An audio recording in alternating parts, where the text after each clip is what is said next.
যে এমান্ডেন্ট যেই কোম্পানিটি আপনারা প্রতিষ্ঠা করেছেন এবং পরিচালনা করছেন সেটি একটি সিআরও, কন্ট্রাক্ট রিসার্চ অর্গানাইজেশন।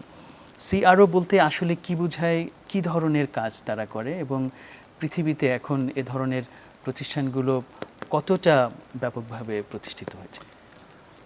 তো সিআরও আমি যে প্রেক্ষাপটে বলছি সেটা হলো মেডিসিনস ডিসকাভারি, এই ফিল্ডের সিআরও সব ফিল্ডেই থাকতে পারে।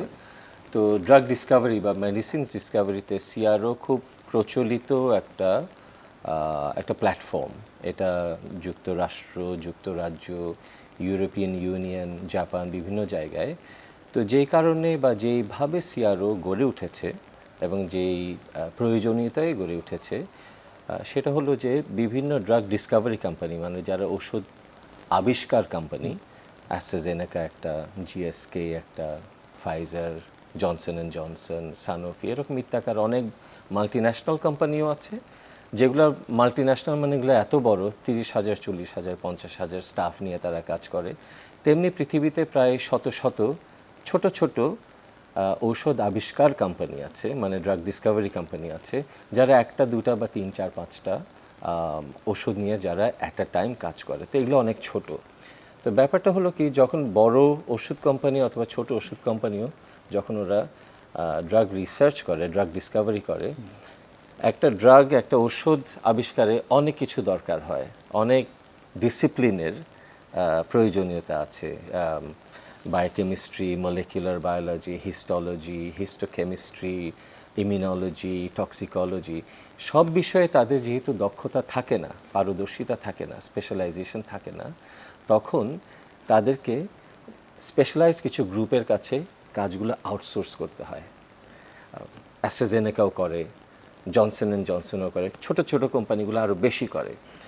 তো পৃথিবীতে অনেক যারা টক্সিকোলজি স্পেশালাইজ হতে পারে বা ইমিউনোলজি আমাদের স্পেশালাইজেশন ইমিউনোলজিতে, তখন এরা করে কি একটা কন্ট্রাক্ট কাজ করার জন্য, কন্ট্রাক্ট গবেষণার কাজ করার জন্য, মানে আউটসোর্সড রিসার্চ কাজ করার জন্য তারা কোম্পানি ফর্ম করে, ল্যাবরেটরি, গবেষণাগার কেন্দ্রিক।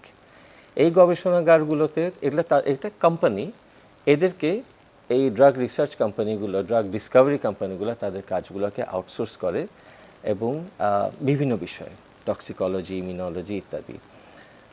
মূল বিষয় হলো যে স্পেশালাইজেশন একটা বিষয়, যে কারণে তারা আউটসোর্স করে, যে কারণে কন্ট্রাক্ট রিসার্চ অর্গানাইজেশনগুলো গড়ে উঠেছে।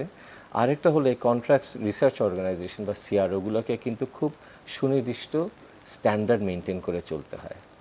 অর্থাৎ গবেষণার মান কীরকম হবে এবং এটার আউটপুট কীরকম হবে, অনেক দায়িত্ব নিয়ে কিন্তু তারা কাজগুলো করে। যে যেন তেনভাবে একটা কাজ করে দিয়ে একটা রিপোর্ট দিয়ে দিল, তা কিন্তু নয়।